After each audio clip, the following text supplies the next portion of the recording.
Señores, recuerden que Banreservas tiene la feria inmobiliaria en el exterior para nuestra gente de la diáspora.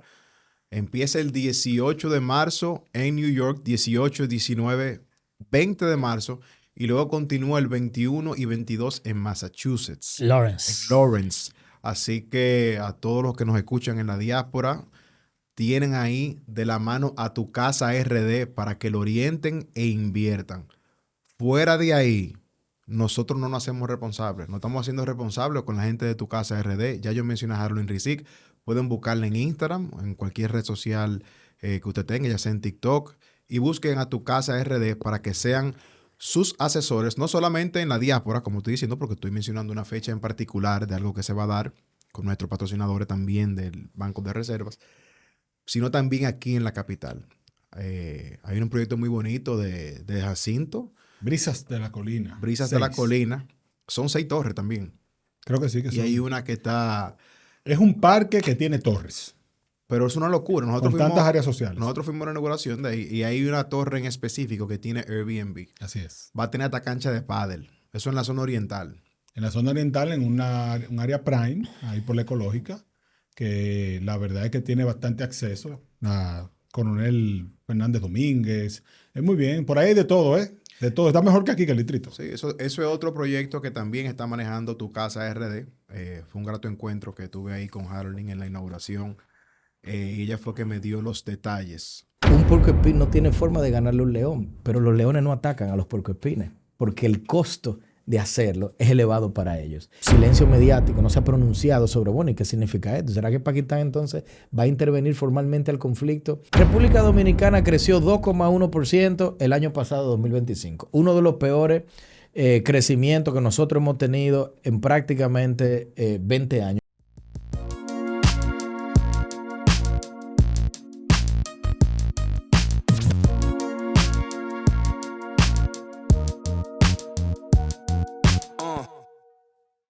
Señores, recuerden que Banreservas tiene la feria inmobiliaria en el exterior para nuestra gente de la diáspora. Empieza el 18 de marzo en New York, 18, 19, 20 de marzo, y luego continúa el 21 y 22 en Massachusetts, en Lawrence. Lawrence. Así que a todos los que nos escuchan en la diáspora, tienen ahí de la mano a tu casa RD para que lo orienten e inviertan. Fuera de ahí, nosotros no nos hacemos responsables. No estamos haciendo responsables con la gente de tu casa RD. Ya yo mencioné a Harlan Rizik. Pueden buscarla en Instagram, en cualquier red social que usted tenga, ya sea en TikTok, y busquen a tu casa RD para que sean sus asesores, no solamente en la diáspora, como estoy diciendo, porque estoy mencionando una fecha en particular de algo que se va a dar con nuestros patrocinadores también del Banco de Reservas, sino también aquí en la capital. Hay un proyecto muy bonito de Jacinto, Brisas de la Colina. Brisas de la 6. Colina. Son 6 torres también. Creo que sí que Y son. hay una que está... Es un parque que tiene torres, Pero es una locura. con tantas áreas sociales. Nosotros fuimos a la inauguración de ahí y hay una torre en específico que tiene Airbnb. Así es. Va a tener hasta cancha de pádel. Eso en la zona oriental. En la zona oriental, en un área prime, ahí por la ecológica, que la verdad es que tiene bastante acceso a Coronel Fernández Domínguez. Es muy bien. Por ahí hay de todo, ¿eh? De todo. Está mejor que aquí, que el distrito. Sí, eso es otro proyecto que también está manejando tu casa RD. Fue un grato encuentro que tuve ahí con Harling en la inauguración. Y ella fue que me dio los detalles. Fíjate que el jefe de nosotros en la X que lo está haciendo, pero quien me convence a invertir es Harling. Al final, Uriel y yo vamos a invertir ahí. Sí. Gracias a tu Buena casa decisión. RD. Sí, no, y me quitaron la comisión del vendedor Qué bien. por ser verdad. Dicen ellos, ahí yo creo totalmente en ellos. Hay Bueno, que creerle porque tú vas a yo le dije, pero óyeme, pero ese es mi jefe. Sí, sí, tranquilo, olvídate que tú eres de la familia. Pero bien, recuerden también que antes de iniciar nuestro contenido con Raúl Ovalle, que ya usted vio que está aquí, vamos a desglosar un poco de lo que el presidente habló en esta rendición de cuentas y la situación que está pasando con Irán. Recordarles que en el podcast de Chogón invitamos a José Holguín, donde hablamos muchísimo sobre el cuidado del vehículo que se debe tener ahora, adaptado a los tiempos modernos, o sea, de cómo ha evolucionado, de lo que es la cerámica, el PPF, asegurarse de que los tratamientos que usted le ponga a su vehículo, que ya de por sí son caros, sean originales. y hablamos sobre todo eso. Y es importante no solamente que los hombres lo escuchen, sino las mujeres. Porque las mujeres tienen que entender que no es una cuestión de estética lo de la limpieza de los vehículos, sino una cuestión de higiene y de salud. Entonces yo recomiendo que vayan a escuchar ese episodio con José Holguín, el dueño de Car Spa, que también nos va a patrocinar y que pronto estaremos viendo el Prado del 95 de Iván y la 97, Volvo. ¿no es? Y la, 97. No es tan vieja. y la Volvo de Fran, oye, y la Volvo de Fran enseñándole a todo el público que un vehículo de ese año, que tiene 30 años, cumple el año que viene, todavía puede ser puesto en condiciones óptimas por nuestros amigos de Car Spa. Duro. Raúl, bienvenido, hermano. Muchas gracias, un gusto estar aquí de nuevo. Tú tienes cara como que tú vas para abrirse la colina ahora. Le gustó. Una buena inversión. Bueno, Raúl, bienvenido, hermano. Veo que te gustó el café, te mandamos a buscar más. Sí. Nos acompañaste en la X la semana pasada y tenemos un episodio de piano también con Raúl. Sí, claro. que yo no estaba aquí. Tú estabas fuera del país. No tuve la oportunidad de estar, pero fue muy bueno. Y debo decir que Raúl tiene un fanbase en el Patreon. Sí. Tiene fanáticos. Cada vez que Raúl viene, la gente... "Ay, En el buen Raúl". sentido, no sé si está casado, es un fanbase intelectual. No Digo, el otro no tampoco es sabría. un mal sentido, porque si no está casado... Bueno, no quiero abundar sobre eso. Ok. No genere problemas tan temprano. Hay que decir que Raúl es economista, quizás uno de los más brillantes del país. Es socio director de analítica y también es el director de la Escuela de Economía de la Pucamaima. Y O sea que, fue una de las personas también que Andy Daubajar, cuando vino aquí, mencionó sobre de quién para él son sus grandes economistas. Y mencionó dos nombres, mencionó a Jaime Ariti y mencionó a Raúl. Me recuerdo muy bien eso. O sea Una que- gran referencia. Raúl, tú escribiste hace tiempo, porque yo creo que debemos comenzar con Irán. Es lo que está como más caliente. Sí, sí, porque ese discurso hace. Me No, vamos a consta que darle hace con el más o menos discurso 3 después. años tú le habías, digamos que, asesorado gratuitamente al presidente de la República a través de tus artículos que dispusiera de un tipo de consejo que le asesorara en los temas geopolíticos, geoestratégicos, todas estas cosas que podían suceder, que tú avisorabas que podían suceder y que afectarían a la República Dominicana de alguna manera u otra. Y entre eso tú has hablado muchas veces del estrecho de Hormuz, de la situación en Irán. O sea, dijiste, esto es uno de los puntos calientes que en algún momento va a ser catastrófico. Bueno, pues la catástrofe, digamos que llegó porque ya sabemos que el sábado Estados Unidos e Israel llevaron una operación conjunta que se llevó de encuentro al líder supremo de Irán y que amenaza la estabilidad de la región. ¿Por qué es que a ti te preocupaba tanto desde entonces ese problema de Irán? Yo creo que posterior a la pandemia y más allá de Irán, la cantidad de riesgos geopolíticos que comenzaban a materializarse. Recordemos el tema de Rusia y Ucrania. Recordemos el tema de lo que fue la guerra con Gaza y sus repercusiones incluso en Yemen con los famosos rebeldes hutíes que atacaban el estrecho que conectaba con el canal de Suez.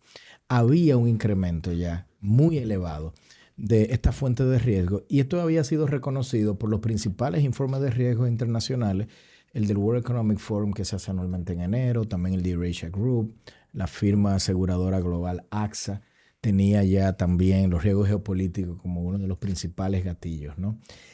Habían incluso indicadores que ya los economistas estaban comenzando a calcular, los llamados Economic Policy Uncertainty Index, que son índices que van ocupando inteligencia artificial para tratar de inferir cuáles son las principales noticias que están llevando a este tipo de preocupaciones. Entonces la geopolítica ya era un hecho desde aquel momento y quizás la pregunta que yo me hacía era ¿cómo se adapta un gobierno ante una realidad de naturaleza de riesgo distinto a la que en el pasado estaba acostumbrado a gestionar? De hecho, no solamente aplica a gobierno, aplica también a empresas. Y le doy una breve anécdota. Cuando la crisis de Rusia y Ucrania estalla, la semana, el presidente de un banco me llamó y me dijo, me gustaría que tú vengas la semana que viene al consejo a hacer una presentación de cómo esta guerra puede impactar nuestra hoja de balance. Entonces, fíjate que quien te hace una pregunta de esa naturaleza está entendiendo la importancia de estos eventos que están sucediendo tan lejos de nosotros, pero acarrean impactos insospechados. Es un acto hasta de responsabilidad, diría yo. No, totalmente. Y con esto no quiero decir que no hayan otros banqueros o empresarios en general que lo vean. Sin duda, que estoy seguro que muchos lo ven también. pero quizás la pregunta filosófica, ¿no? Ante este reconocimiento de este entorno es cómo se adapta una empresa, un país, la gestión de un gobierno en cuanto a estos riesgos se refiere. Y siento, y lo que sugería era que un consejo consultivo que incluyera expertos de categoría mundial en materia geopolítica, porque tú tienes que ser transdisciplinario, no puedes solamente tener economistas, tienes que tener gente expertos en historia de la región, expertos en doctrina militar, también de cómo opera en esa región, que permitan responder preguntas que son básicas. Por ejemplo, ¿cuánto va a durar este conflicto? ¿Cuál es el marco de referencia que tenemos para poder responder eso? Porque si este conflicto es un conflicto como el de la guerra de los 12 días del año pasado en junio, donde Estados Unidos bombardea a Irán, Irán hace una retaliación, pero luego queda contenido, entonces los impactos económicos y macroeconómicos en general podrían también estar limitados. Pero ¿y si esto es un conflicto que va a durar como la guerra de Rusia y Ucrania, 4 años? ¿Cómo se visualiza un gobierno de una economía como la nuestra, un país, las empresas, navegando un mundo donde, por ejemplo, en el canal energético, considerando que eso es una zona donde se producen cerca del 35% de todos los hidrocarburos del mundo? Piensen en esa geografía. 37%. Claro, pero fíjate cuál es la geografía. Tú tienes Irak, Kuwait, Arabia Saudita, tú tienes los Emiratos Árabes, tú tienes Bahrein, tú tienes Qatar y tú tienes el propio Irán. Tú tienes Omán. Todos, en alguna medida, en su conjunto, representan una superpotencia energética en gas y en petróleo. Entonces, ese es un tipo de canal, pero hay un canal también logístico comercial. Sí. Hay un canal financiero de cómo opera también a nivel global el hecho de que podamos nosotros no solamente visualizar los incrementos de precio de combustible, pero también que los buques y los barcos alrededor del mundo, con estas disrupciones, ahora sea mucho más costoso que generen o que lleven los bienes a puerto, y además de que van a llegar más tarde. Los mercados se asustan, demandan más oro, se tratan de proteger en activos seguros. No, ya el oro subió hoy, sí, claro. Creo que con más o menos $100 la onza. Los spreads contra los bonos, por ejemplo, de países como los nuestros, que son mercados emergentes, también se achican, y eso lo que quiere decir es que el costo para el gobierno de una emisión, esa emisión que recientemente hizo el Ministerio de Hacienda, si la hubiese hecho en medio de esta semana, el costo hubiese sido, en términos del rendimiento, pues mucho mayor. Entonces, insisto, hay un sinnúmero de consecuencias que amerita que sean monitoreadas, analizadas, jerarquizadas, y que en función de esa matriz de riesgo que se identifica, entonces uno mapea lo que serían los mitigantes, ¿no? También jerarquizados por importancia, para que el ciudadano, como se dice mucho, de a pie, el que no es de a pie, a todos los niveles de ingresos, a nivel de hogares y también las propias empresas en República Dominicana, junto al gobierno, pueda navegar esto de la mejor manera posible. Pero tú hablas de mitigantes, Raúl, y yo quisiera que tú te coloques como parte de ese consejo. Hace un año, ¿qué tú hubiese dicho? Mira, parece que lo dirán, es uno de los top 3 que van a generar una disrupción global. Vamos a tomar esta medida, pase o no pase. ¿Cuáles serían esos mitigantes? Mucho antes de hace un año, yo creo que el principal es una política de Estado de compra de seguros contra incremento de precio de hidrocarburos. Hay que reconocer que eso tenemos ya precedente. En el año 2015, por primera vez, se adquirió uno de estos seguros, y eso fue una noticia que pasó medio desapercibida. Era de un monto relativamente menor, pero ahí se generó un primer precedente. Luego, en la gestión del ministro de Hacienda pasado, Jochi Vicente, para mí uno de sus grandes logros fue haber contratado un seguro por allá por 2021 contra incremento de gas natural, que era escalonado a 3 años. El primer año era una protección, creo que era 80%, el segundo año 60%, tercero 40%, y hasta ahí llegaba. Pero fíjense qué curioso, al poco tiempo de la contratación estalla la guerra de Rusia y Ucrania es una superpotencia en gas natural. Entonces, República Dominicana, si bien, como muchos países, sintió sus efectos y sus impactos, en el mundo de los combustibles afectó menos porque teníamos ese seguro. Ahora bien, en ambos casos, ese seguro, vamos a decir, se adquirió quizás como una iniciativa o aprovechando una oportunidad de mercado de los ministros de Hacienda de turno, pero en ningún caso fue una política de Estado que no dependiera del ministro. Y lo que yo estoy diciendo, y tengo tiempo sugiriendo, es que ya con este entorno de riesgo tan elevado, Dominicana debería tener todos los años en el presupuesto, así como decimos cuánto es el servicio de interés de la deuda, así como se colocan otras partidas que sabemos ya de ex ante cuál es el monto, así deberíamos nosotros de tener una partida para esta protección ante este mundo tan común. En ARS Senma, nuestra visión es acompañarte en cada paso, garantizando salud, bienestar y respaldo para que puedas enseñar con tranquilidad, porque cuidarte a ti también es cuidar a quienes educas. Nuestra visión es ser tu respaldo sólido, hoy y siempre, promoviendo prevención, acompañamiento y atención de calidad para todos los maestros del país. Senma avanza.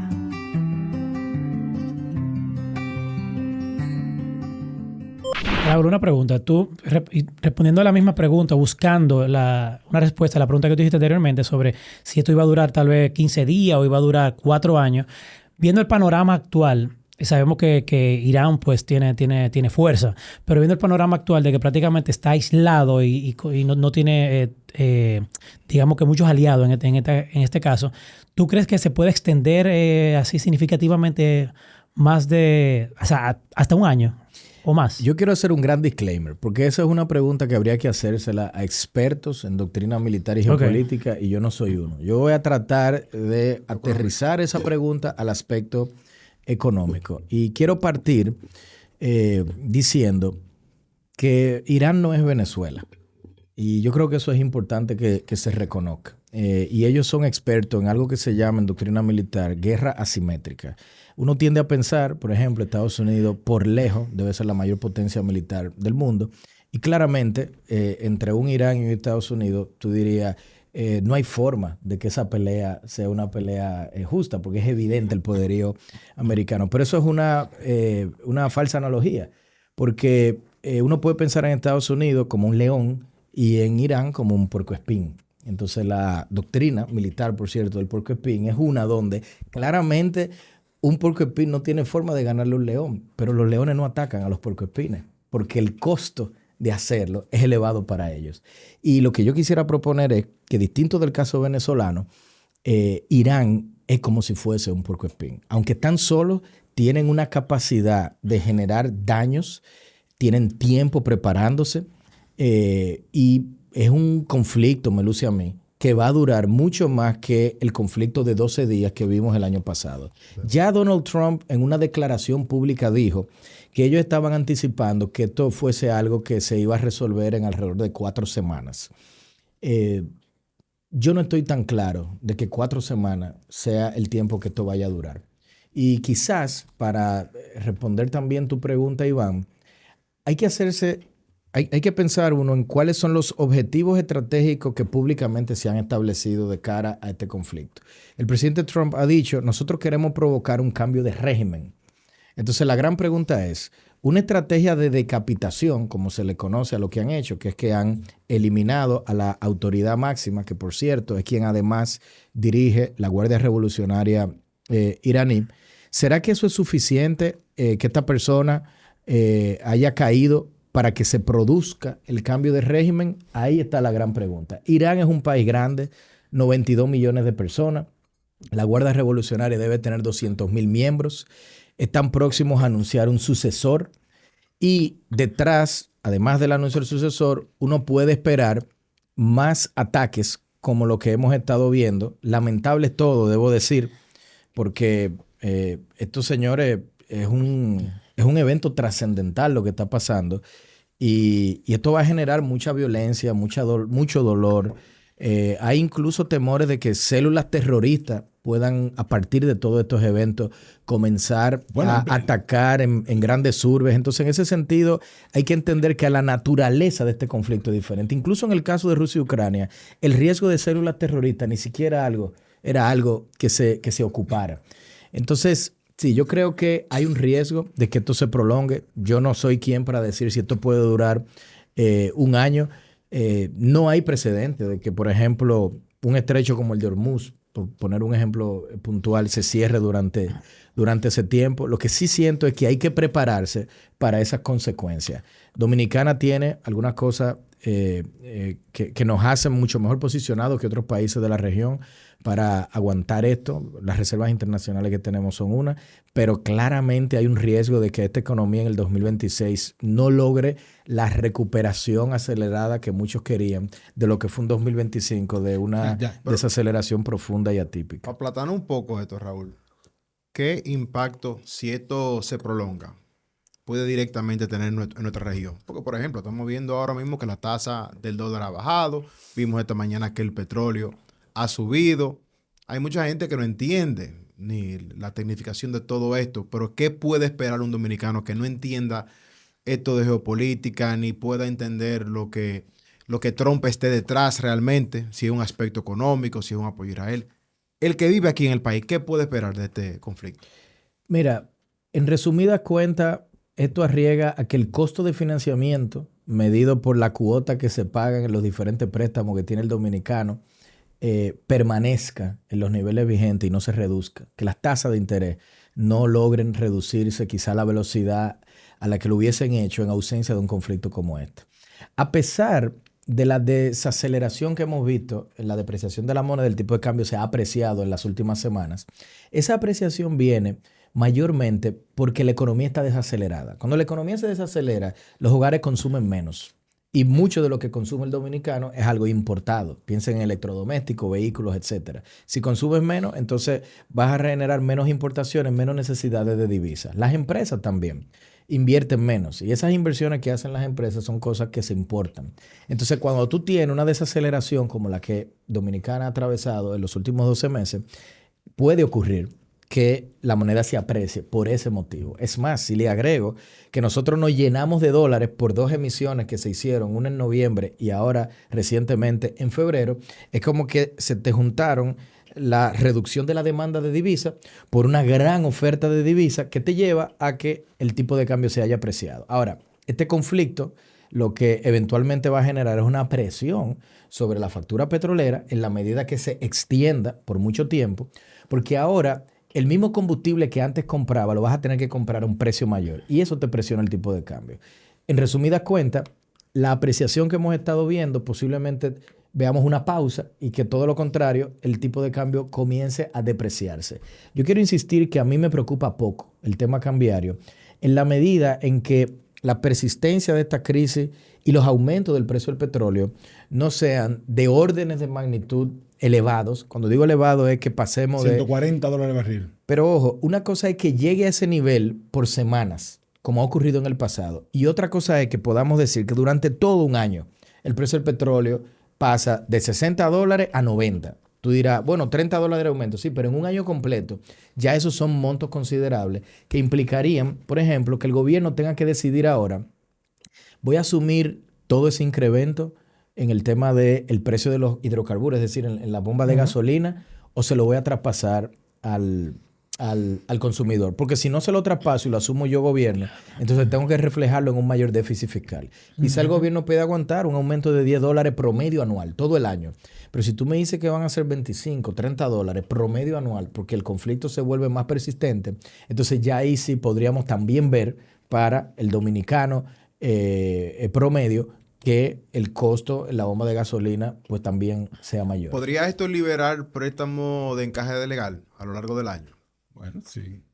Mira, es una pregunta interesante. Hay un rol para políticas económicas compensatorias, tanto del lado monetario como fiscal. Tu pregunta es del lado monetario.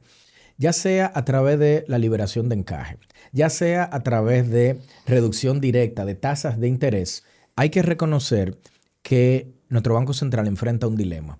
Porque si hace eso y bajan las tasas de interés localmente, como las internacionales están elevadas, entonces eso te produce que muchos dominicanos de alto valor patrimonial saquen sus dólares y lo lleven a los mercados internacionales donde tienen un mayor retorno. Entonces tú ahora como Banco Central te enfrentas al siguiente dilema. Reduzco las tasas, por ejemplo, vía inyecciones de encaje legal para que sectores clave y hogares dominicanos puedan acceder a menores tasas de interés, pero sacrifico entonces que la moneda, que el tipo de cambio, se me deprecie más rápido. En ese sentido, el Banco Central va a tener menos grados de libertad para implementar sus políticas compensatorias, que lo que tendría, por ejemplo, el Ministerio de Hacienda.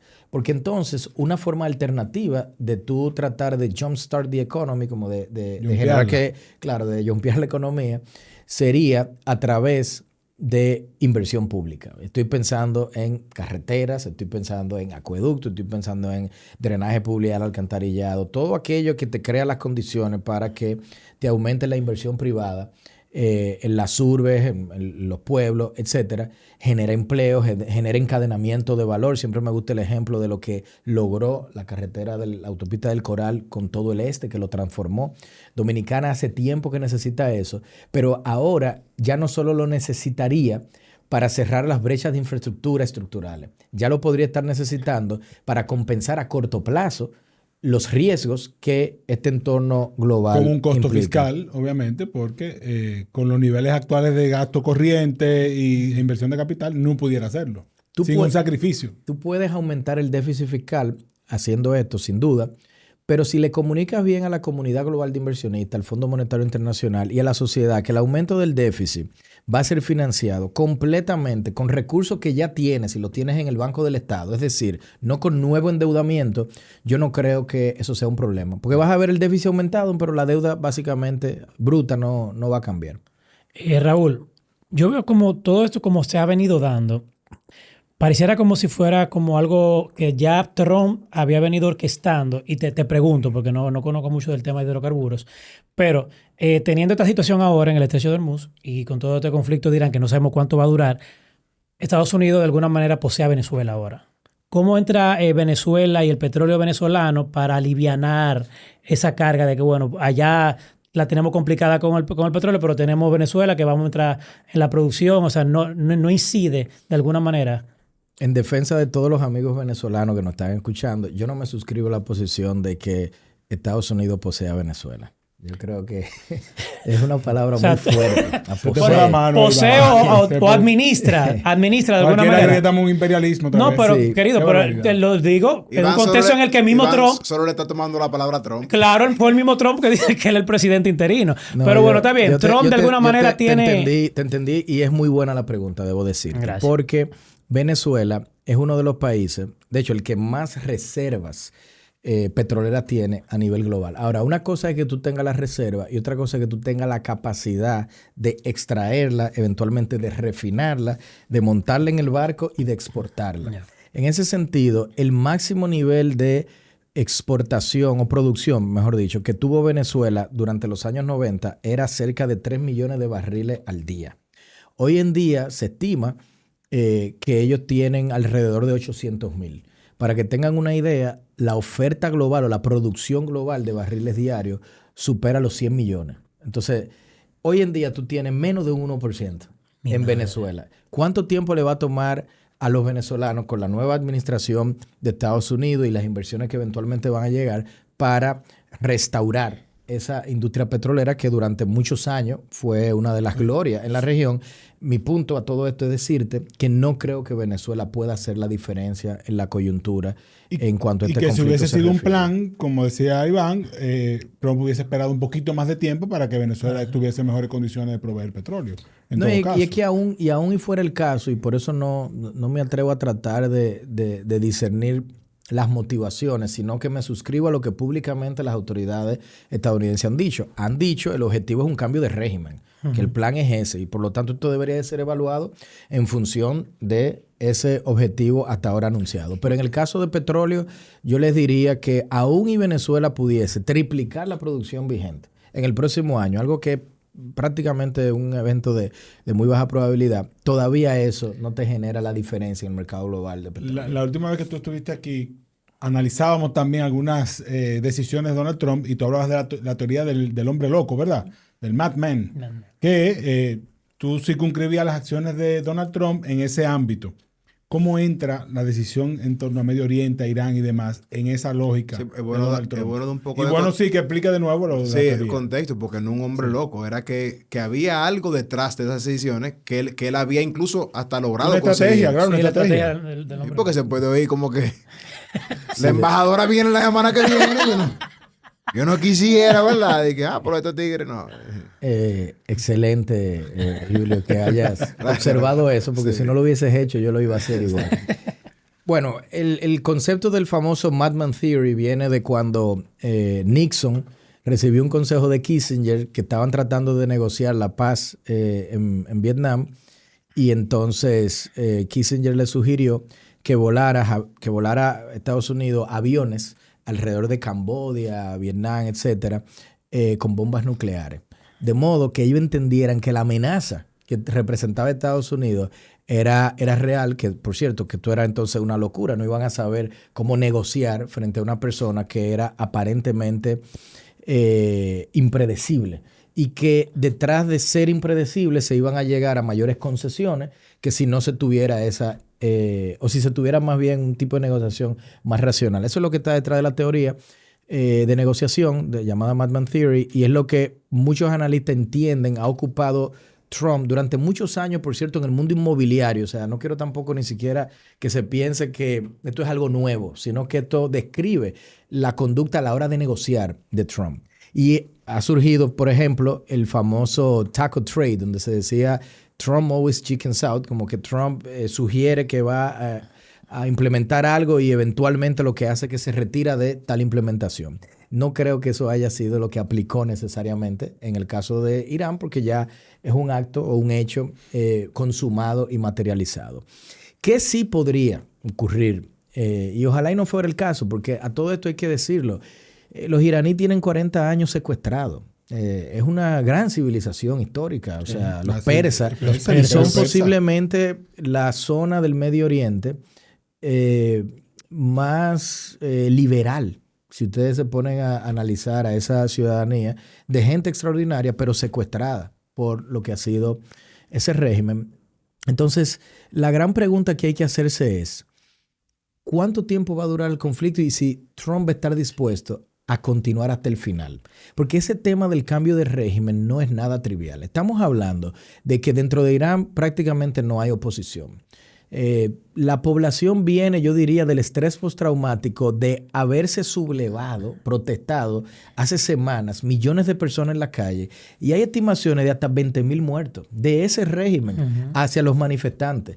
Para llegar a la cifra de 20,000 en el caso de Gaza e Israel, tuvieron que pasar muchos meses, y esto ocurrió durante prácticamente un fin de semana. Entonces, no subestimemos por un solo segundo la represión por la que esa ciudadanía atravesó y cómo entonces esto conecta con que hayan decapitado lo que fue el liderazgo del régimen. Se anuncia próximamente una sucesión, pero tú tienes 200,000 soldados, fanáticos, por cierto, no exactamente mercenarios, sino fanáticos, sí, en una guardia revolucionaria que yo no veo forma que eso se pueda desarticular a través de bombardeos aéreos. O sea, parecería... Bueno, también ese punto interesante. Hay que entender qué entiende Trump por cambio de régimen, porque yo no creo que él esté con la expectativa de que pasen a la democracia representativa de un momento a otro, sino más bien que en Irán hay un gobierno que responda a lo que Trump quiere. Y eso es, al fin, la gran pregunta. Si van a lograr ciertas concesiones, el nuevo liderazgo de Irán, ellos han dicho que no están dispuestos a negociar. No subestimemos esa parte. Ellos están dicho que están dispuestos a defenderse y llegar hasta el final. Entonces aquí va a haber un rol importante para la diplomacia. Bueno, pero el final de ellos duró 12 días el año pasado. Sí, pero en aquel momento no fue una situación como la de ahora. El tipo de retaliación que están haciendo ahora son ataques coordinados. Fíjense que están atacando los aeropuertos. Sí. ¿En cuáles países? En Emiratos Árabes, o el aeropuerto de Dubái. Tú dirás, pero eso no es una infraestructura militar. No, pero si tienes el estrecho de Hormuz cerrado y tienes los aeropuertos atacados, entonces a esos países no están entrando ni personas ni flujo de bienes, ni por vía marítima, ni por vía aérea. Entonces es como si fuera un cierre pandémico, básicamente. Y eso entonces evidentemente va a llevar a que esos países presionen porque esta cosa se detenga. Porque insisto, o sea, aquí estamos frente a unos riesgos de una naturaleza diferente a los otros conflictos que nosotros habíamos visto. Entonces sí, Frank, tú haces un punto importante. Vamos a ver si esas concesiones se dan y ojalá, porque también les voy a decir algo. Ellos tienen 2 portaaviones estacionados en el mar Arábico, o sea, justo antes de el estrecho portaaviones de Estados Unidos. Sí, de Estados Unidos, justo antes de la entrada y el Abraham Lincoln. Entonces, que no sé si ya lo movieron ese, pero igual cuando todo esto inició habían 2. Un strike group, o sea, el grupo que acompaña a los portaaviones. Si ustedes suman la cantidad de soldados, deben de rondar fácil 7,000 soldados. 2 portaaviones, 14,000 soldados. Si ustedes comienzan a sumar los americanos que están en las bases militares de allá, de todo eso te lleva por lo menos a 20,000. Seguro que más. Entonces, cuando comiencen a salir las noticias de fallecimientos lamentables, que potencialmente, sí, todo eso también va a tener un impacto claro, en la percepción doméstica de lo que implica este conflicto. Y por eso yo decía, y lo digo con mucha pena, porque ahí va a sufrir mucha gente. Van a sufrir los americanos, los soldados que van a fallecer, la ciudadanía iraní, el resto de los países, muchos civiles. O sea, esto es un conflicto diferente. Hay que decir que Trump en su momento dijo que no iba a mandar a ciudadanos norteamericanos, a los hijos, a morir en ninguna guerra extranjera. Correcto. Y sin embargo, en el discurso donde anunció lo de Irán, se aseguró de decir, morirán algunos, eso es parte del costo de la guerra. Yo no pienso que vayan a haber militares americanos on the ground en el terreno. No lo visual. Sería una gran sorpresa para mí eso. Tú mencionas... Porque también no es necesario. No, por ahora no. Si el objetivo es, insisto, si el objetivo es completamente destruir el régimen, vas a requerir destruir la Guardia Revolucionaria iraní. Y yo no veo forma de hacer eso simplemente con ataques aéreos. Sí. Vas a necesitar un conflicto armado. Ahora, como dice Frank, si el objetivo es decir, bueno, se puede quedar el régimen como está, pero tienen que responder ahora a las pautas y directrices y todo esto entonces se resuelve, bueno, pues entonces eso sí sería una salida negociada y sería lo ideal. Tú mencionabas, Frank, disculpa que te interrumpa, que el terrorista para uno quizás el héroe de otro. Claro, y vimos 900,000 personas marchando en el funeral de, ¿cómo se llama? Del Ayatollah Khomeini. Porque no solamente era el líder... Ico quería coger un avión para marchar con él, pero parece que los juegos estaban suspendidos. Hay que decir que no solamente él era el líder en Irán. Yo no sé si ustedes vieron imágenes de los movimientos chiitas en la India, un líder llorando como también, que se le murió el papá. Y, o sea, ese señor tiene seguidores adeptos en todo lo que es la región de Medio Oriente. Entonces es importante tomar eso en cuenta. El Ayatollah tenía 87 años, en primer lugar, y había estado ya muy debilitado de alguna manera por temas de salud, cáncer de colon, creo, y demás. O sea que en algún momento ya se esperaba una transición de alguna manera, porque obviamente el hombre no era eterno. Sí, pero el hecho de que te lo hayan matado tiene un simbolismo importante, claro. Y con toda la familia, básicamente. Claro, lo que digo es que mataron a la mujer también. Lo que digo es que en el caso de Irán, la transición, el régimen tiene otras particularidades que también inciden de manera importante en esto. Yo quería preguntarte, Raúl, tú hablas del involucramiento de los demás países de la península arábiga y cómo Irán está atacándolo estratégicamente, ¿cierto? Pero aquí también hay otra discusión de otro nivel, que es la lucha constante entre Arabia Saudí e Irán por quién tiene el liderazgo en la región y los acuerdos de Abraham, que Donald Trump los había firmado en su primer mandato.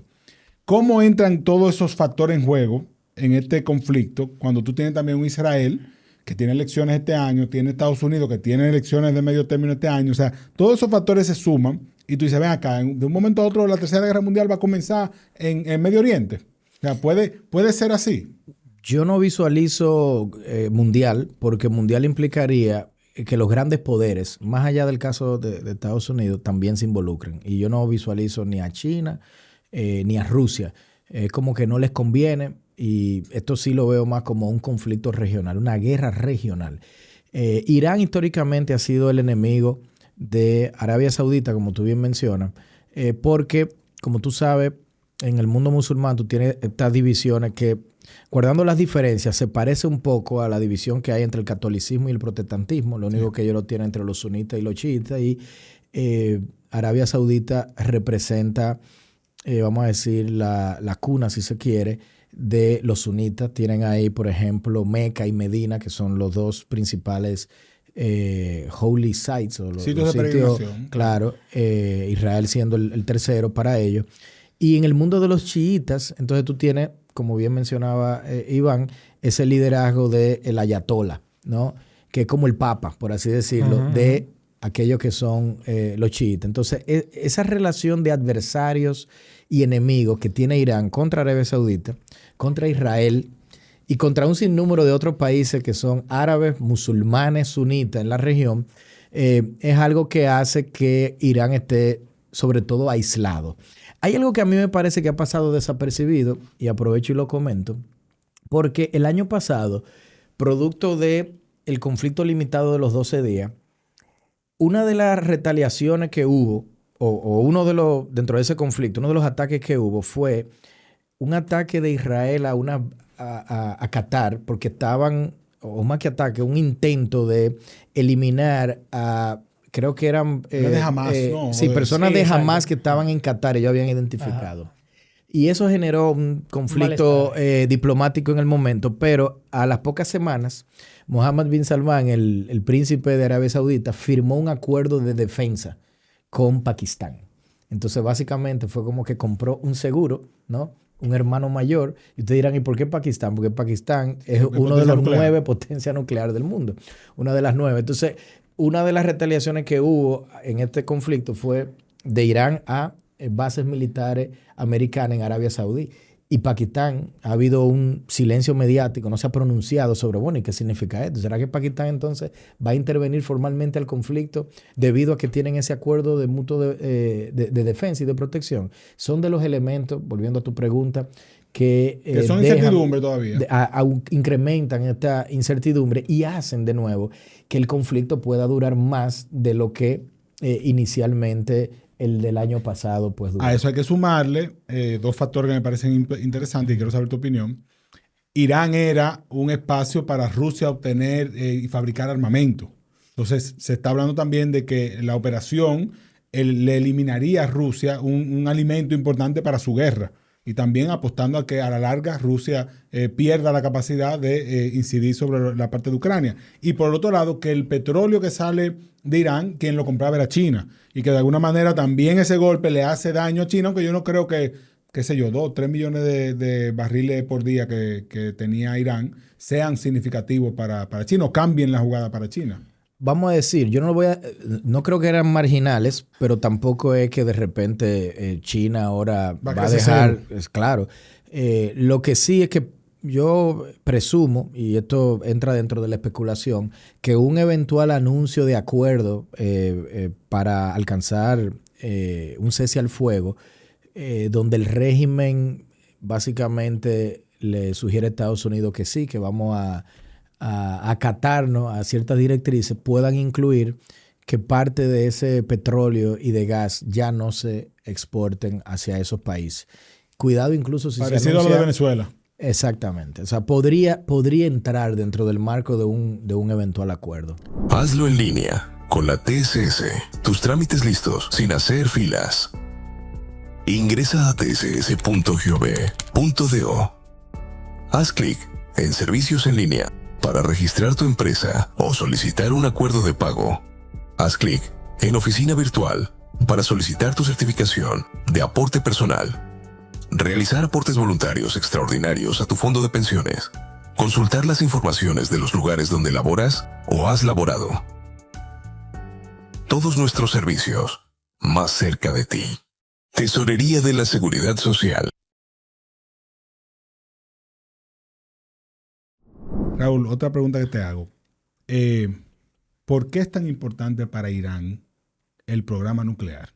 Porque al final del día parecería que ese es el nudo gordiano en el que no han podido ponerse de acuerdo. Hubo un acuerdo cuando Obama, 2014, 2015 más o menos, que tuvo hasta el 2018 cuando Trump decidió salirse del acuerdo, que descongelaba bienes de Irán a cambio de que se dejaran supervisar en su programa nuclear, y parece que eso se cumplió en ese momento. Trump decía, no, Obama es el culpable de que estos tipos avanzaran con su programa nuclear porque en el acuerdo ellos lo que hicieron fue que nos engañaron. Ahora bien, 2018 sale del acuerdo, comienza ese hostigamiento, esa congelación de bienes y el programa nuclear persiste. O sea, ¿Por qué es tan importante para esta gente? Yo quiero volver al disclaimer de que soy economista, no experto. Sí, porque es una pregunta como geopolítica, de historia, claro, historia de la humanidad. Y te voy a dar mi opinión con ese disclaimer. Más que Irán, cualquier país que quiere llegar a tener cierta protección o seguro contra ataques como lo que se acaban de dar, quisiera tener un arma nuclear. Entonces piensa en el caso de Corea del Norte.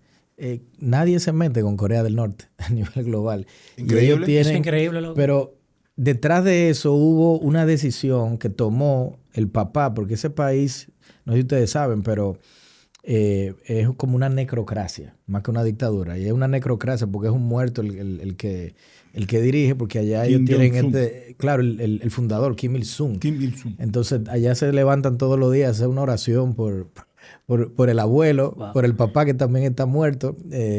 Y ahora este hombre ya está hablando de que va a ser su hija. Le Pero cedió a su fíjate que hija. toda esa locura que ocurre en Corea del Norte, el resto del mundo los deja quietos, porque ellos demostraron que tienen una capacidad nuclear. Entonces, Y ahí Trump hizo la paz con ellos también. entonces, ¿a dónde voy? O sea, yo con esto no quiero subestimar por un solo segundo todas las amenazas que durante años los iraníes le han hecho a países de la región, sobre todo a Israel, que han sido bastante severos en todas las declaraciones que hacen contra Y que han financiado contra los que han atacado a Israel. hay que Por decirlo, supuesto, ¿no? por Claro. supuesto. O sea, es una realidad.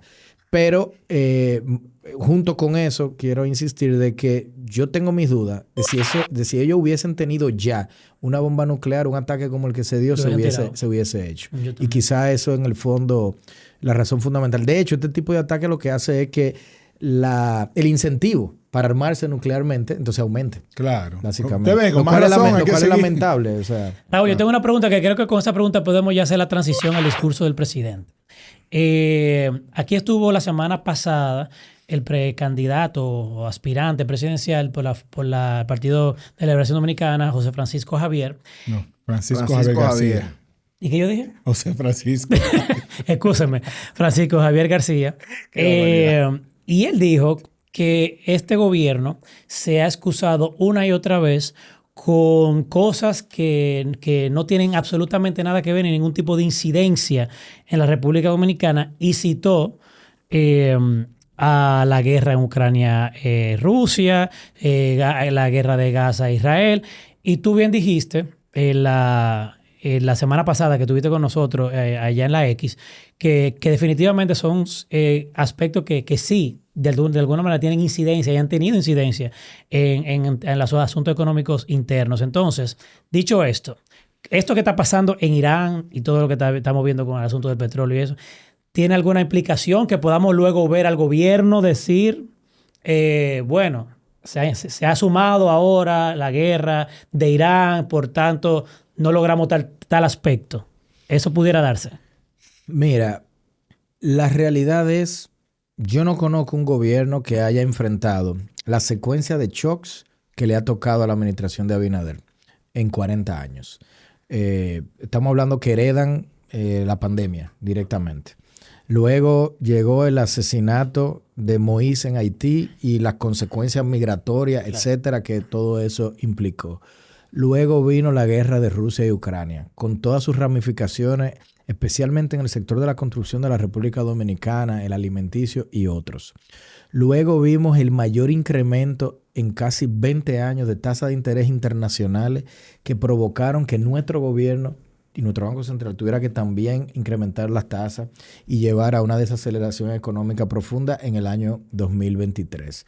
Luego vimos el conflicto de Israel y Hamas, que llevó a un encarecimiento de los costos de transporte marítimo a nivel global. El año pasado, a esta fecha, el mayor choque arancelario de la historia, de los últimos 80 años, lo vimos también con el famoso Día de la Liberación. Y ahora se suma esto, que desde el punto de vista de conflicto geopolítico, para mí supera todo lo anterior. O tiene el potencial, porque todavía han pasado 48 horas, pero no hemos tiene el visto los potencial. efectos. Okay. Exacto.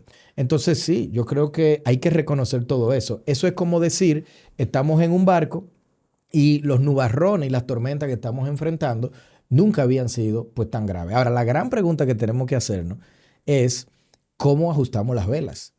Porque yo no voy a negar por un segundo todo el reto que ha enfrentado el gobierno y cómo el gobierno entonces ha tenido seguramente que cambiar ciertos planes y desviarse de ciertas metas, ¿no?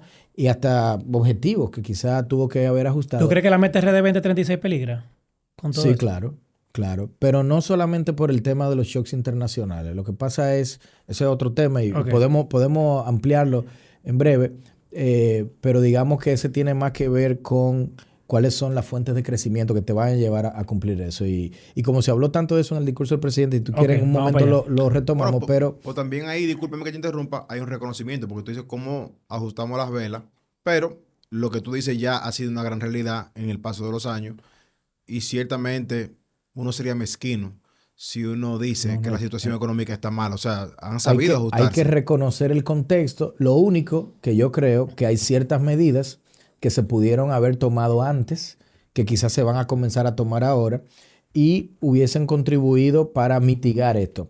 Fíjate que al final hay gente que ocupa últimamente esta expresión de dato mata relato. Y a mí me da casi Atención, risa Gedantes. bueno, no sabía que era, lo digo en general. No, Sí, no, porque eso me lo pongo yo, eso. ya, Un pero un abrazo, oigan Dantes. por qué yo lo digo. Porque al final del día todo termina siendo narrativa. Claro. O sea, República Dominicana creció 2,1% el año pasado, 2025. Uno de los peores crecimientos que nosotros hemos tenido en prácticamente 20 años, en ausencia de una crisis. Sí, pero igual con ese nivel de crecimiento crecimos en promedio de lo que crece la región latinoamericana. En un año muy malo para la República Dominicana, crecimos el promedio de la región. Entonces, fíjate que es el mismo dato. ¿Cómo tú terminas de interpretarlo? Yo pienso que pudimos haber crecido más si se hubiesen tomado medidas mucho más proactivas en el frente fiscal. Ahora, ¿que eso significa que todo se fue a la borda? No, yo creo que Dominicana sigue siendo y va a seguir siendo uno de los países que va a seguir generando esta tasa de crecimiento elevada en la región, básicamente. ¿Cuáles fueron esas, vamos a llamarle, oportunidades perdidas en el 2025 desde el punto de vista fiscal? Tú has hablado mucho de la inversión pública. La inversión pública está muy baja y sabemos que una construcción que hace el gobierno tiene un efecto derrame en el resto de la economía que genera el valor agregado que hace falta, la demanda agregada que hace falta. Pero, ¿cuáles fueron esas otras oportunidades perdidas desde el punto de vista fiscal que no se lograron en el 2025?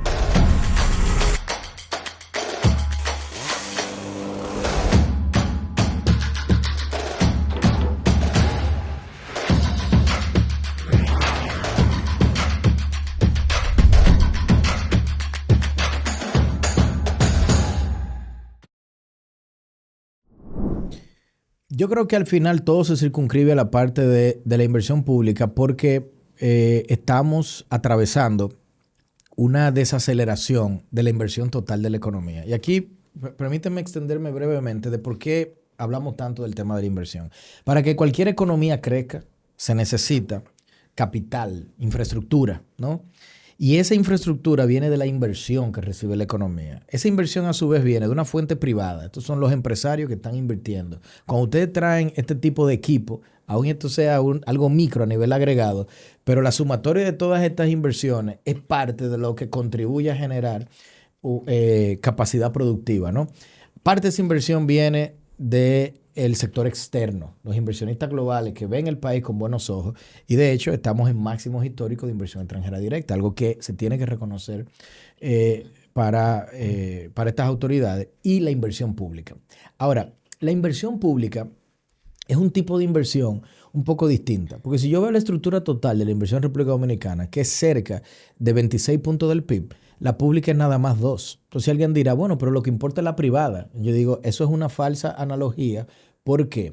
Porque la privada no es sustituta de la pública. La pública es complementaria. La pública es habilitadora de la privada. Entonces el privado no te construye una carretera, no te construye un acueducto, no te construye un sistema de alcantarillado. Pero todas esas obras son las que permiten que muchos privados entonces lleguen a diferentes zonas. Entonces por eso el tema de la inversión pública es tan relevante. Y es muy relevante para el crecimiento porque la otra fuente de crecer es productividad. Y Dominicana, con lo que ha sido un desastre histórico en cuanto a todo lo que tiene que ver con nuestro sector educación, pues no podemos contar con productividad, al menos a corto plazo. Y el último elemento es el crecimiento poblacional, pero el crecimiento poblacional es algo que no cambia de un año a otro y de hecho cada década lo que hace es que se va deteriorando. Entonces, tu gran motor a corto plazo para restaurar la economía es garantizar que la inversión aumente. Y para que la inversión aumente, entonces necesitas cerrar brechas de infraestructura pública y habitacional. Entonces, nada más para cerrarte el punto, Fran, hay un elemento adicional y es todo lo que tiene que ver con inversión extranjera. Fíjate que lo hemos hecho muy bien. Estamos hablando de 5,000 millones de dólares máximo histórico. Y déjenme decirle algo más, que me llamó a sorpresa que no haya sido reconocido en el discurso del presidente, porque pudieron haberlo incorporado. Los flujos globales de inversión extranjera rondan 1.6 trillones de dólares. De eso, 1 de cada 11 dólares aterriza en América Latina. Y a nivel global, y a nivel de los que vienen a América Latina, tienen algunos años donde vienen bajando. Sin embargo, la participación de mercado de República Dominicana en esos flujos viene aumentando. Dicho de otro modo, a nivel global y a nivel de la región se está invirtiendo menos, pero en República Dominicana se está invirtiendo más. Y eso yo creo que es un gran mérito, porque eso quiere decir que la comunidad global de inversionistas, insisto, ve con buenos ojos la estabilidad macro, la estabilidad política, la estabilidad social. Es paradójico. Sí, pero a la vez paradójico que tú tienes números históricos en inversión extranjera que nadie discute. Números históricos en turismo, que nadie discute tampoco. Y si lo ajustamos a gasto promedio por turista, bueno, quizás estamos en los mismos niveles que antes. O sea, que no es algo que deba generar preocupación. Números históricos en remesas también, porque vienen de los dominicanos que están en el exterior. Sin embargo, tú no tienes una economía que esté respondiendo a ese dinamismo que, de nuevo, nadie lo niega. Tú mismo has advertido en un reciente artículo que la capacidad de generación de crecimiento económico en nuestro país, es decir, el potencial de crecimiento, en los últimos 6 años ha bajado un 3.4%, según tus cálculos. Entonces, además de la inversión pública, debe haber algo más. Sí, pero una precisión, Fran. No es que el crecimiento potencial es 3.4. Ese es simplemente el crecimiento promedio del sexenio. El potencial... La pregunta que tú te hacías era si el crecimiento potencial había variado. Sí, bueno aclararlo. Claro. Sí, pero déjame retomar, porque tú decías, bueno, ¿qué se podía hacer? Y con ese telón de fondo de lo que viene ocurriendo con la inversión extranjera, yo creo que nosotros debimos de haber aprovechado eso para diseñar un plan de atracción de inversiones. Porque consideren lo siguiente. Chile, con Katz, de repente ha retornado a la derecha. Tenemos a Milei. Tenemos que en Bolivia volvió a la derecha. Tenemos en Ecuador derecha. Tenemos en El Salvador derecha. En Latinoamérica no habíamos tenido tanto gobierno pro mercado prácticamente en 20 años. Yo estoy anticipando que esa inversión extranjera directa, en ausencia, por cierto, de este conflicto que acaba de ocurrir, va a venir a la región en los próximos 5 años de un modo que no venía en el pasado, cuando la gran mayoría de estos gobiernos eran de un corte que no era pro mercado. Por lo tanto, si República Dominicana no hace nada al respecto y simplemente mantenemos nuestro market share de esa inversión extranjera, va a venir más inversión y punto, porque hay una ola mayor. Por inercia. Por inercia. Claro. Pero si diseñas un plan en anticipación a esos nuevos flujos para aumentar tu market share. Entonces, aquí estamos hablando de que tú pudieras estar viendo incrementos en la IED entre 500 y 750 millones de dólares anuales adicionales que, insisto, te van a contribuir a que la inversión total de la economía, junto con programas de inversión pública, te aumente, que es lo que necesita para crecer. Pero ¿quién está viendo eso?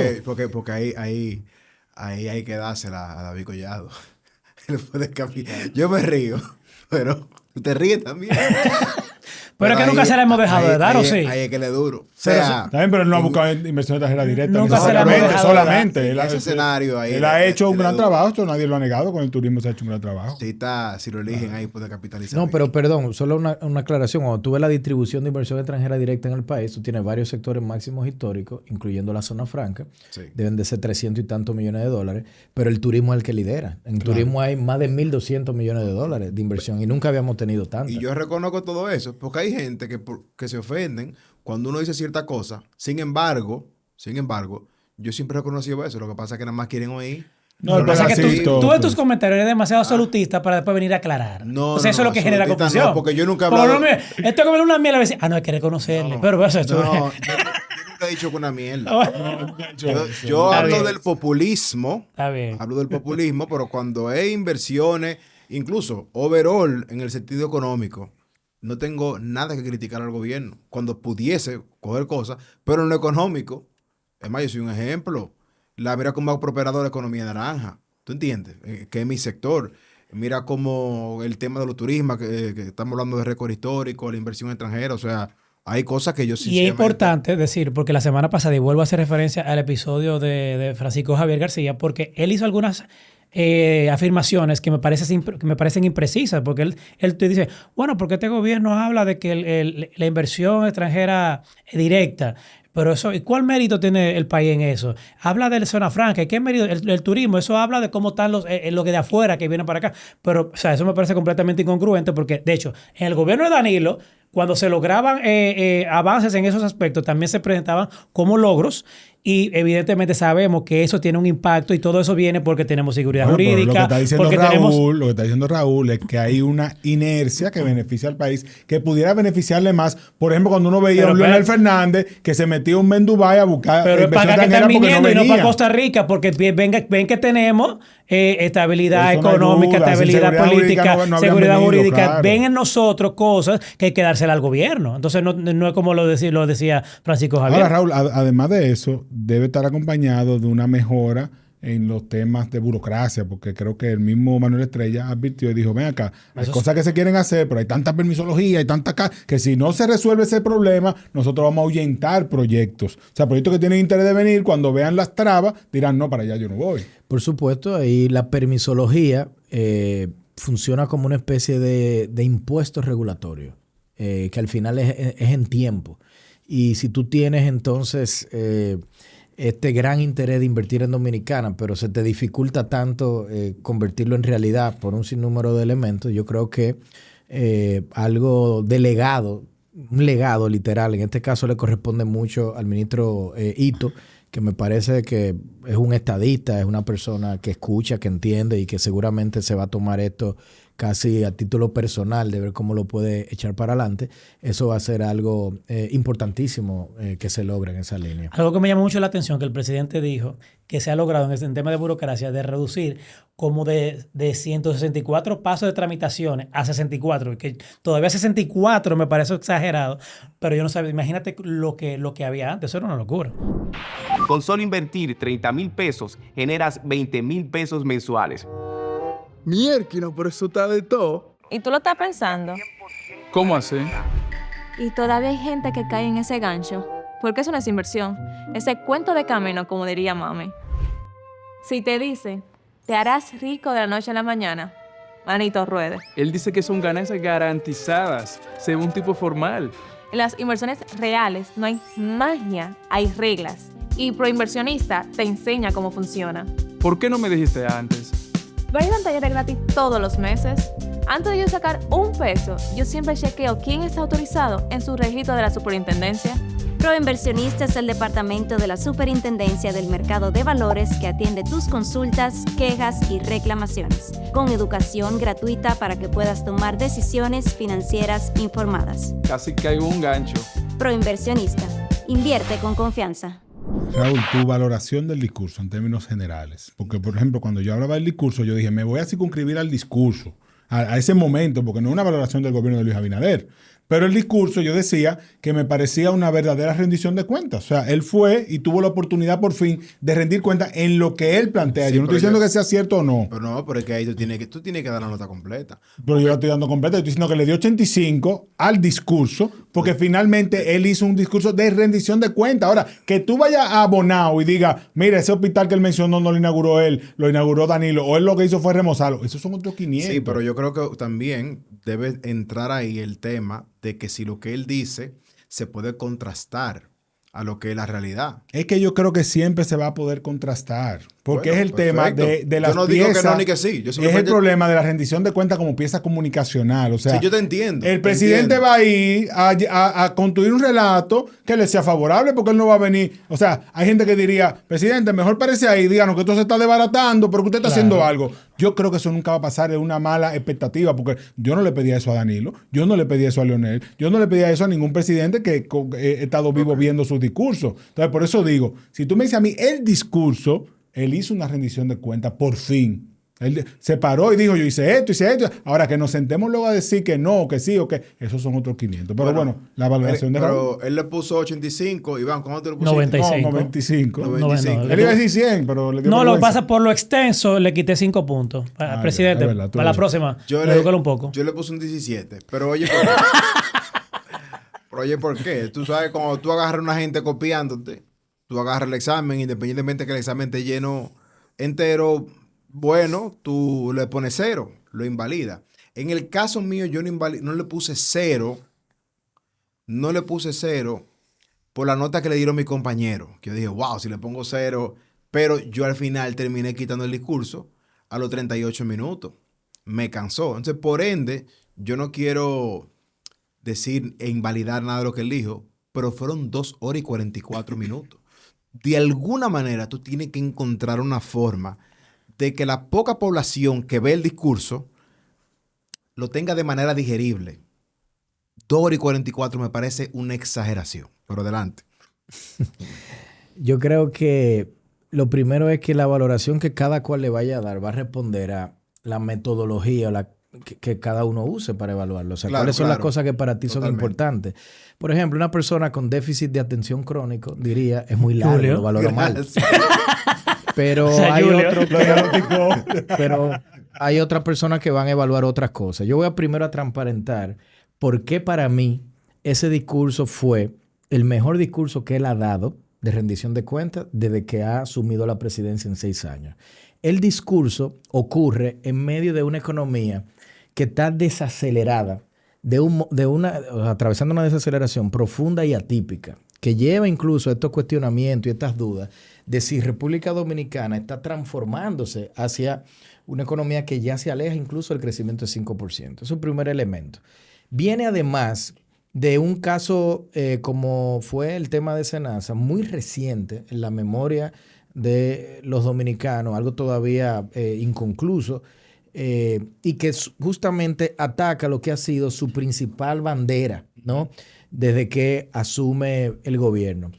Y para colmo, un blackout, un segundo en 3 meses, a pocos días del discurso, 48 horas antes. donde, claro, cualquiera, de hecho, me imagino muchos habrán pensado, wow, esto pasó 48 horas antes, pero pudo haber pasado el mismo día.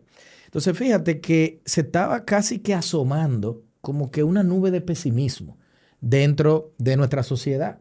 Y eso es una de las cosas más peligrosas que puede ocurrir en una economía, porque cuando todo el mundo se comienza a alimentar del pesimismo, entonces la gente, los hogares consumen menos, La desconfianza. las empresas La desconfianza. Invierten menos. y eso se te puede generar en una profecía autocumplida. Entonces, ¿cómo yo evalúo el discurso? Bueno, en medio de todo este entorno, ¿qué capacidad tiene el presidente como líder de la nación de colocarnos a todos mirando hacia un mismo propósito esperanzador y decirnos, sí, reconozco que estos son temas que han estado pasando, pero no perdamos la esperanza por todas estas razones? Y yo creo que en ese sentido, el discurso para mí fue un gran discurso, tenía de hecho una arquitectura muy, muy interesante en su diseño, los clímax, vamos a llamarle así, que alcanzó, sobre todo en lo que tenía que ver con el elemento geográfico Eso fue, de las obras. ahí se la comieron. Que yo Se la comieron. disfruté bastante porque les recuerda a la nación que somos mucho más que las grandes urbes. Somos un barco con muchas habitaciones, Claro. algunas más pequeñas que otras, pero todas con su encanto. Y eso es un elemento que yo disfruté bastante. Además Ahora que bien, involucró al legislador, porque Que estaba ahí, recordemos que era estaba con ahí. legisladores, son legisladores de esa zona, los involucró. Claro. Entonces, ahora bien, si me preguntas, vamos a analizar el contenido del discurso, más allá del impacto mediático, narrativo, emocional que necesitaba entregar. Entonces, yo identifico elementos que me llaman la atención. Por ejemplo, El caso que mencionábamos antes de la Meta 2036. Yo estuve buscando los discursos anteriores y para la audiencia que no recuerda, la Meta 2036 es este proyecto de duplicar el PIB en el periodo 2025-2036 como una forma de alcanzar lo que públicamente ha dicho el presidente, que es una economía desarrollada, ¿no? Entonces, nunca se había mencionado tanto en un discurso el tema de la Meta 2036. Sin embargo, si uno hace unos cálculos, se va a dar cuenta que para alcanzar esa meta de duplicar el PIB en ese periodo, se necesita crecer 5,8% el PIB todos los años. Como el año pasado crecimos 2,1%, ese número acaba de subir a una necesidad de crecimiento de 6,2%. Wow. Entonces, imagínense ustedes, no es una cosa pequeña. Ahora, en el mismo discurso, se celebra que el Laboratorio de Crecimiento de Harvard nos coloca para la próxima década con un crecimiento estimado de 3,8%. Entonces, yo ahora, como analista, no sé cómo interpretar esto, me genera una duda razonable. O sea, estamos celebrando y legitimando lo que dice Harvard, de que eso es lo que vamos a crecer. Porque si es así, entonces claramente no vamos a llegar a la meta. ¿O será que queremos decir que Harvard dice eso, pero nosotros a lo interno creemos que eso es lo mínimo que vamos a crecer y lo que queremos de hecho destacar es que es una de las economías del mundo con mayor crecimiento a pesar de? Eso me genera una duda razonable de si eventualmente hay una duda dentro de la administración de si vamos a alcanzar la meta. Con respecto a las obras, me genera otro problema, porque me encantó el tema geográfico, pero no fueron obras del 2025. Es un recuento de los últimos 6 años. Así Muy es. Bien. Pero ¿qué me quiere decir eso? ¿Cuál es el mensaje que me quiere dejar? Me quiere dejar el mensaje de que en realidad no tenemos un problema de baja inversión pública y que por lo tanto en realidad estamos llenos de obras. Y eso no es algo que se tiene que resolver, porque para mí eso es algo crítico, las brechas de infraestructura que tenemos. Entonces, insisto, desde el punto de vista del timing, aquellos elementos que mencionó, aplauso. O sea, creo que logró eso. Si me voy al contenido y lo analizo de una forma quizás más, valga la redundancia analítica, entonces ahí veo estos temas que me llaman la atención. En el asunto eléctrico se habló mucho de generación en medio de este tema del blackout, cosa que era complicado abordarlo del blackout, pero se necesita más que generación hablar de qué vamos a hacer con la inversión en redes. Yo le voy a dar un dato adicional. Yo no sé cuándo va a salir el informe que hagan las autoridades sobre ese blackout, pero la pregunta, y le invito a los medios a que se hagan eco de eso, que todo en la sociedad tenemos que preguntarnos es, ¿cuánto le cuesta al país un blackout? Porque nadie como que habla de eso. Y para mí el informe debería de iniciar con el número. Nosotros hemos hecho algunos cálculos, unas estimaciones preliminares, y ese monto puede rondar 95, 110 millones de dólares. Y ustedes dirán, ¿eso es mucho o poco? ¿Eso en un día o en esas 12 horas? La estimación que hizo el Banco Mundial en 2023 de la inversión necesaria en las redes eléctricas que requiere República Dominicana en 3 años es de 200 millones de dólares. Increíble. O sea que 2 blackouts de ese tipo en 2 días te cubren eso a 3 años. Entonces eso te dice que nosotros tenemos que prestarle muchísima atención al tema de las redes, cosa que no fue abordada. Pero yo te tengo un microejemplo. Por ejemplo, el día que pasó lo que pasó. Curiosamente, venía Francisco Javier el otro día y el primer apagón, el de noviembre. El de noviembre, él venía para acá. Nosotros tuvimos que cerrar la oficina. ¿Por qué? Porque cuando pasa esto, bueno, se descargan los inversores, los deliveries de gasoil están saturados, no llega. Entonces, lo que ocurrió ese día, yo fui más precavido. Yo cerré mi negocio, señores, se canceló la grabación porque obviamente era lunes, había pasado un fin de semana. Y yo lo que hice fue, yo voy a trabajar en el car wash, que tenía que lavar el carro, a propósito. Cuando voy al car wash, encuentro una fila de todo el size y me dice la persona de ahí, mira, por el tema que tenemos con la saturación de gasoil, no sabemos cuándo va a venir, por eso vamos a cerrar también nuestra operación. O sea, ahí tú tienes, literalmente, en un recorrido de 250 metros hacia mi casa, 2 negocios que cerraron. Y te estoy hablando de negocios que tienen la capacidad y la oportunidad de tener inversores, de tener planta. Imagínate ese escenario en sitios más precarios. Claro, entonces fíjate, déjame reconectar. Sí. Eso es un tema que me llamaron la atención. Pero vuelvo a las cosas que son positivas. Es increíble cómo el presidente dijo, y no causó más conmoción que la que hubo, que para mí debió de haber sido muchísima conmoción. O sea, una muerte por dengue no se registró en este país. Eso es algo impresionante. Y eso es un nuevo precedente y estándar al que deberíamos todos aspirar en lo adelante. Yo creo que eso es algo que amerita ser bien valorado. El hecho de que él haya insistido en industria de frontera. Por ejemplo, los temas espaciales, los temas de lanzamiento de cohetes, los temas con Google, ¿no? Esas Nvidia. Inversiones. Habló de Nvidia. Está enviando una señal, así al menos la interpreto, de cuáles son las prioridades mirando hacia adelante y conectando con Meta 2036.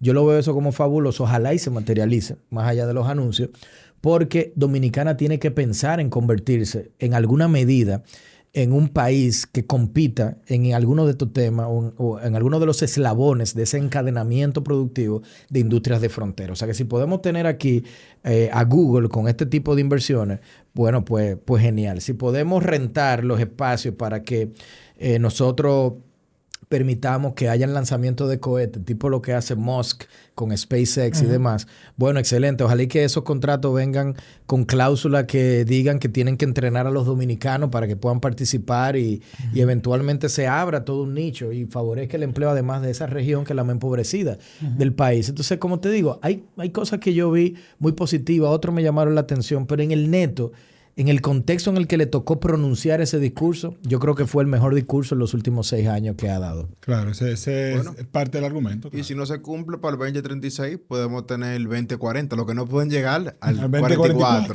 Eso es del líder. Si tú supieras, fuera de la broma que estás haciendo, yo creo que debería ser más que el 44, porque se ha dicho 2036. Yo nunca estuve de acuerdo con el nombre. ¿Por qué? Porque la realidad es que el marco para generar desarrollo es preguntarte en qué momento tu país pierde lo que se llama el bono demográfico. Dicho en español, ¿en qué momento tu población comienza a decrecer? Es lo que está ocurriendo actualmente en China. Es lo que está ocurriendo en Corea. Es lo que está ocurriendo en Japón. Pero ¿sabe qué? A excepción de China, esos países ya son ricos. Entonces ellos se pueden dar el lujo de ver sus poblaciones cayendo, su crecimiento potencial cayendo, pero ya alcanzaron el desarrollo. Los chinos están intentando hacer lo que nunca se ha hecho, porque tienen una población que viene cayendo y todavía no han alcanzado el desarrollo. Ellos tienen zonas que son ultra desarrolladas, sin duda, es más que cualquier país de frontera, pero en su conjunto, porque son muy grandes, no lo han conseguido. Y por eso están invirtiendo tanto en robots, en inteligencia artificial, para poder compensar esa pérdida poblacional. Entonces, hagámonos la pregunta para Dominicana. ¿Cuándo República Dominicana alcanza el máximo poblacional? 2050. Aproximadamente 2050, 2055. ¿Qué quiere decir eso? Que la meta debió de haber sido la meta 2055, que en el fondo podemos resumir algo como lo siguiente. Es el tiempo que tenemos para hacernos ricos antes que volvernos viejos. Y eso tú lo puedes llevar en planes quinquenales de cada 5 años, donde cada gobierno llega, le coloca, vamos a decir, su propio sabor, pero le entrega, como si fuera en una carrera de 400 metros con relevo al próximo que llega, en que este PIB per cápita, que es el indicador clásico relativo al americano, al estadounidense, pues vaya aumentando en el tiempo. Porque esa es la fecha donde efectivamente Dominicana pierde ese bono demográfico. Que es lo mismo como nosotros como humanos. O sea, tenemos una capacidad de desarrollarnos productivamente y luego comenzamos a un declive. Y entonces tú haces una reingeniería a la inversa. Si ya tú sabes que esa es la fecha, te haces la pregunta, ¿cómo yo... o cuál es el nivel de inversión que necesito para crecer al 5,5 y al 6? Dice, bueno, necesito que sea 35 del PIB. Perfecto. ¿Cuánto de eso va a venir de lo público? ¿Cuánto de eso viene de los planes de atracción e inversión extranjera? ¿Y cuánto viene de lo doméstico? ¿Y cómo incentivo a que lo doméstico lo haga? Entonces ahí tengo la parte de inversión cubierta. ¿Y cómo hago con la productividad? Bueno, ese es un tema que va a durar muchísimo más tiempo, porque la educación es sumamente compleja. O sea, eso no es un tema sencillo. Pero créeme que eventualmente va a requerir una combinación de importar talento, maestros y demás. Y además generar lo que para mí es clave, que no se habla mucho de eso, y es ¿cuántos genios tenemos en República Dominicana? ¿Alguien se ha hecho la pregunta de cuántos genios matemáticos? Que ellos mismos se autoproclamen como tal o de verdad que son genios. No, que hay músicos y demás. Pero ¿qué pasa? Que el sistema te los rechaza porque llegan con 5 o 7 años de edad y de repente te pasan desapercibidos y tú ni te enteras. algunos de repente surgen. Nosotros tenemos una joven, Scarlett, creo que se llama Scarlett, que trabaja en la NASA. Sí. Pero ¿cuántas Sí. Scarlett no hay en el país? Eso es correcto. Entonces la pregunta que uno tiene que hacerse es, ¿cuál es el mecanismo de identificación de esos talentos que nosotros tenemos? ¿Cómo invertimos para que esos talentos, si lo identifiqué, mira, te pagamos que te vayas a un doctorado a Harvard, pero vuelve? Y además, insisto, traer también a los talentos de fuera con Sí, todo porque tipo de ¿cuántos- incentivos para que te entrenen a los locales. ¿Cuántos se nos fueron o están allá y se quedaron o se formaron allá en realidad cuando pudieran estar aquí perfectamente? Claro, entonces ese es el tema para mí de la Meta 2036, que debería llamarse la Meta 2055. Pero, Raúl, con el que- esos planes intermedios. El que nos escucha se preguntará, ve acá, y en los gobiernos nadie oye gente así. O sea, que te dé esos consejos, porque parece lógico tú decir, ok, vamos a hacer una ingeniería a lo inverso, vamos a venir de allá para acá preguntándonos qué es lo que tengo que hacer, déjame poner esto en alguna norma que obligue a los que vienen a hacerlo y vamos a comprometernos con ese plan. No importa que yo llegue vivo a 2055, República Dominicana llegará. Yo quiero hacer otro disclaimer. O sea, yo creo que todos los gobiernos, y el actual no debe de ser distinto, tienen que tener su equipo de asesores, tienen su propia visión de desarrollo, y yo para nada quiero sugerir que la visión mía representa una especie de verdad absoluta. Yo tengo mis razones y fundamentos de por qué lo pienso así, pero yo creo que la academia, y aquí lo digo con la responsabilidad de estar dirigiendo una escuela de economía, la más prestigiosa del país, tiene un rol para tratar de contribuir a estos debates que durante años ha perdido. Y no me refiero a Pucamaima solamente, estoy hablando de INTEC, de la UAS, de todas las universidades, ante la grande pregunta país.